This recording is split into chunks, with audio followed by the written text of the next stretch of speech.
இந்த வீடியோவில் எதை பற்றி பார்க்க போகிறோம் பார்த்தீங்கன்னா, அக்வாபானிக்ஸ் வந்து நிறைய மெத்தட் இருக்குது. அதில் ஒவ்வொருத்தவங்களும் அவங்களுக்கு பிடிச்ச மாதிரி அக்வாபானிக்ஸ் சிஸ்டம் எடுத்து பண்ணுவாங்க. ஆனால் அதோட சைக்கிள்ன்றது எப்பவுமே சேஞ்ச் பண்ணவே மாட்டாங்க. ஆனால் நான் ஒரு சில வீடியோஸ்ன்றதை பார்த்தேன். அவங்க அக்வாபானிக்ஸ்ன்றது அவங்க கரெக்டாக பண்ணுறாங்களா இல்லையான்றது தெரியாமல் பண்ணிகிட்ருக்காங்க. எனக்கு கால் பண்ணி கேட்டாங்க. அவங்களும் வந்து பார்த்திங்கன்னா நிறைய பேர் அக்வாபானிக்ஸ்ன்றது சொல்கிறாங்க. ஆனால் அது அக்வாபானிக்ஸே கிடையாது. அவங்க பண்ணுறது அக்வாபானிக்ஸாக இல்லையான்றது பார்க்க போகிறோம். அதனால் என்னென்ன ப்ராப்ளம் வரும் அது எல்லாமே வந்து டீட்டெயிலாக வந்து இந்த வீடியோவில் பார்க்க போகிறோம். அக்வாபானிக்ஸ்னால் என்னன்றது எல்லாருக்குமே தெரிஞ்சிருக்கும். ஃபிஷ் இருக்கும், ஃபிஷ்லேருந்து பிளான்ட் வளரும், பிளான்ட்டு திரும்ப வாட்டர் க்ளீன் பண்ணி திரும்ப ஃபிஷ்ஷுக்கே கொடுத்துருவோம். இது மாதிரி தான் அக்வாபானிக்ஸ் சைக்கிள்ன்றது நடந்துக்கிட்டே இருக்கும். ஆனால் அவங்க அக்வாபானிக்ஸ் எப்படி பண்ணுறாங்கன்னு பார்த்தீங்கன்னா, ஃபிஷ் டேங்க் இருக்கும், அதில் வாட்டர் வந்து க்ளீன் பண்ணுறப்போ அதில் வேஸ்ட் இருக்கும் இல்லையா, ஃபிஷ்ஷோட வேஸ்ட் அதுக்கப்புறம் க்ளீன் பண்ணுற அந்த வாட்டர் வந்து அவங்க பிளான்ட்டுக்கு கொடுக்குறாங்க. இது அக்வாபானிக்ஸான்னு பார்த்தீங்கன்னா இது அக்வாபானிக்ஸ் கிடையாது. நெக்ஸ்ட்டு பார்த்தீங்கன்னா ஃபிஷ்ஷோட வாட்டர் இருக்குது இல்லையா, அந்த வாட்டர் க்ளீன் பண்ணிவிட்டு ஃபிஷ்ஷோட வேஸ்ட் அந்த வாட்டர் என்ன பண்ணுறாங்கன்னா தனியாக ஒரு ரிசர்வயரில் கொடுத்து அது ஹைட்ரோபானிக்ஸ் மெத்தடில் அவங்க அக்வாபானிக்ஸ்ன்றது பண்ணிக்கிட்டு இருக்காங்க. இது அக்வாபானிக்ஸாக இல்லையான்னு பார்க்கறதுக்கு முன்னாடி நிறைய பேர் வந்து பார்த்திங்கன்னா ரிசர்ச் பண்ணிகிட்டு இருக்காங்க. அக்வாபானிக்ஸ் அந்த வாட்டரில் என்னென்ன நியூட்ரிஷன் இருக்குது அதெல்லாம் தனியாக வந்து செப்பரேட் பண்ணி நம்ம பிளான்ட்டுக்கு வந்து நியூட்ரிஷனை கொடுத்தா அது வளருமா இல்லையான்னு நிறைய பேர் ரிசர்ச்சாக பண்ணிகிட்ருக்காங்க. நீங்களும் ரிசர்ச்சாக பண்ணிங்கன்னா ஓகே, ரிசர்ச்சாக பண்ணாமல் அக்வாபானிக்ஸ் இது தான் அப்படின்னு நினச்சிங்கன்னா இது அக்வாபானிக்ஸ் கிடையாது. இது வந்து ஹைட்ரோபானிக்ஸ்ன்றது வேறு, அக்வாபானிக்ஸ்ன்றது வேறு. இந்த மாதிரி நீங்கள் பண்ணுறப்போ நிறையா ப்ராப்ளம் வரும். அது என்னென்ன ப்ராப்ளம்ன்றது நம்ம அடுத்தடுத்து பார்க்கலாம். இந்த மாதிரி அவங்க அக்வாபானிக்ஸ் பண்ணுறதுக்கு மெயின் ரீசன் என்ன அப்படின்னு பார்த்தீங்கன்னா, அவங்களோட தாட் என்னென்னா ஃபிஷ்ஷோட வேஸ்ட்லேருந்து தான் பிளான்ட் வளருது அப்படின்னு நினச்சிட்டு இருக்காங்க. உண்மையாக சொல்லலாம் ஃபிஷ்ஷோட வேஸ்ட்லேருந்து பிளான்ட் வளரல, ஃபிஷ்ஷோட வேஸ்ட்டில் இருக்கிற கண்டென்ட்லேருந்து தான் பிளான்ட்ன்றது வளருது. இப்போ ஃபிஷ்ஷோட வேஸ்ட்டில் என்ன இருக்குன்னு பார்த்தீங்கன்னா அமோனியான்றது ப்ரொடியூஸ் பண்ணும். அது ஃபிஷ்ஷோட வேஸ்ட்டில் மட்டும் இல்லை, ஃபிஷ்கிட்ட இருந்தும் அந்த அமோனியான்றது ப்ரொடியூஸ் பண்ணும். அந்த அமோனியா வந்து நைட்ரைட்டாக கன்வெர்ட் பண்ணும், அந்த நைட்ரேட் வந்து நைட்ரேட்டாக கன்வெர்ட் பண்ணும்.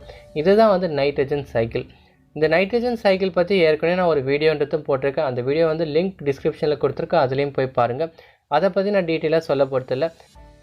இந்த நைட்ரஜன் சைக்கிள்ன்றது அக்வாபானிக்ஸில் மட்டும் கிடையாது, நம்மளை சுற்றி எல்லா இடத்துலையுமே இந்த நைட்ரஜன் சைக்கிள்ன்றது இருக்குது. அதை பற்றியும் நான் டீட்டெயிலாக வந்து இந்த வீடியோவில் சொல்ல போகிறதில்ல.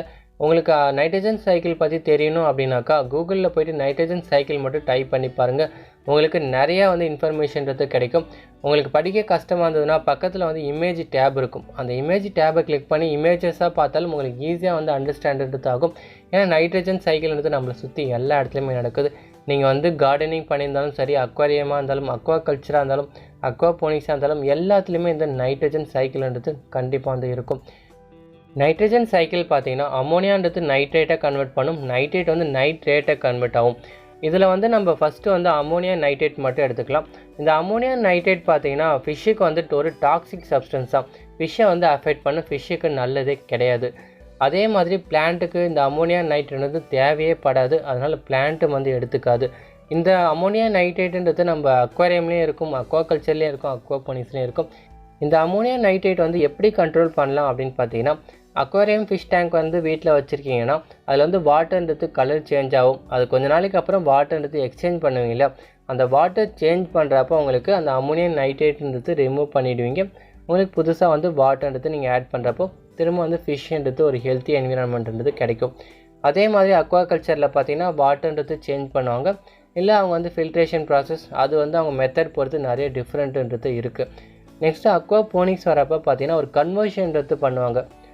அமோனியா வந்து நைட்ரேட்டாக கன்வெர்ட் பண்ணுவாங்க, அந்த நைட்ரேட் வந்து நைட்ரேட்டாக கன்வெர்ட் பண்ணுவாங்க. அது நைட்ரேட் வந்து பிளான்ட்ன்றது எடுத்துக்கும், பிளான்ட் வந்து நைட்ரேட்டை எடுத்துக்கும். ஆனால் அமோனியா நைட்ரேட்ன்றது அந்த இடத்துல இருக்குது இல்லையா, அதனால் நமக்கு எதுவும் ப்ராப்ளம் வராது. அது கன்வர்ஷன் பண்ணுறதுக்கு ஒரு ஸ்பேஸுன்றது நம்ம அக்வாபானிக்ஸில் க்ரியேட் பண்ணி கொடுக்குறோம், அதனால் எதுவும் ப்ராப்ளம் வராது.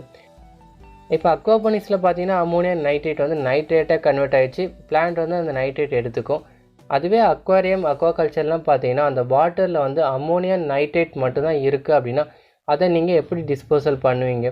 அது டேரெக்டாக ஒன்று வந்து கார்டனிங்கில் வீட்டில் வந்து பிளான்ட் இருக்குன்னா அதில் விட்டுருவீங்க, இல்லை நான் ஃபஸ்ட்டு சொன்னேன் இல்லையா, பிளான்ட்டுக்கு வந்து டேரெக்டாக வந்து அக்வாபானிக்ஸ் மெத்தடில் நீங்கள் பிளான்ட்டுக்கு வந்து விடுவீங்க.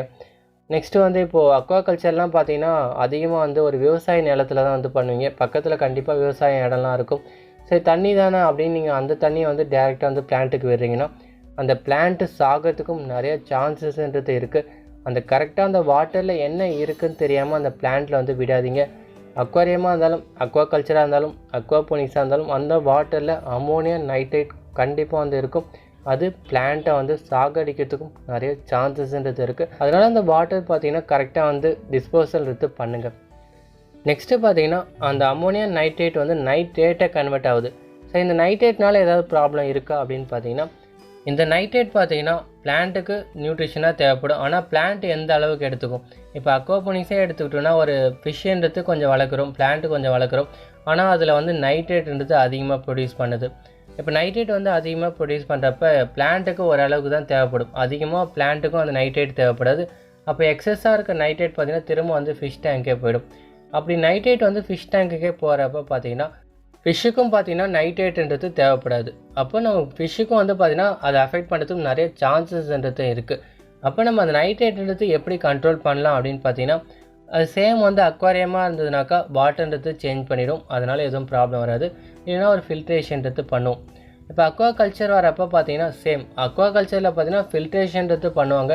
அந்த நைட்ரேட் வந்து அதிகமாக ஆகாமல் நைட்ரேட் வந்து ஒரு ஆக்சைடாக வந்து கன்வெர்ட் பண்ணிவிடுவாங்க. இல்லை வந்து நைட்ரேட்டை கம்மி பண்ணிவிடுவாங்க.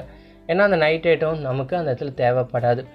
அதுவே அந்த அக்வாபோனிக்ஸ் வரப்போ பார்த்திங்கன்னா ஒரு ஃபிஷ்ஷு வளர்க்குறாங்க, பிளான்ட் வளர்க்குறாங்க. அந்த இடத்துல நைட்ரேட் வந்து அதிகமாக ப்ரொடியூஸ் ஆகுதுன்னா அதுக்கு தான் வந்து அக்வாபோனிக்ஸில் சொல்லுவாங்க, எந்த அளவுக்கு ஃபிஷ் வளர்க்குறீங்களோ அதே அளவுக்கு பிளான்ட் வளங்க. அப்போ தான் உங்களுக்கு அந்த ப்ராப்ளம்ன்றது வராது. நைட்ரஜன் சைக்கிள் பார்த்தீங்கன்னா அமோனியான்றது நைட்ரேட்டை கன்வெர்ட் பண்ணும், நைட்ரேட் வந்து நைட்ரேட்டை கன்வெர்ட் ஆகும். ஒரு வேளை உங்களுக்கு நைட்ரேட் வந்து அதிகமாக ப்ரொடியூஸ் ஆகுது அப்படின்னா நீங்கள் ஃபிஷ்ஷை வந்து ரெடியூஸ் பண்ணலாம். இல்லைனா பிளான்ட்ன்றது உங்களால் அதிகமாக வந்து வைக்க முடியும். அக்வாரியம் ஃபிஷ் டேங்க்கில் வந்து வாட்டர் டிஸ்போசல் பண்ணுறீங்க அப்படின்னா அதில் அமோனியம் நைட்ரேட்டுன்றது அதிகமாக இருக்கும். அது பிளான்ட்டுக்கு தேவையப்படாது. அது கண்டிப்பாக பிளான்ட்டை சாகடிக்கிறதுக்கும் நிறைய சான்சஸ்ன்றது இருக்குது. அதனால் கரெக்டாக வந்து டிஸ்போஸ் பண்ணுங்கள்.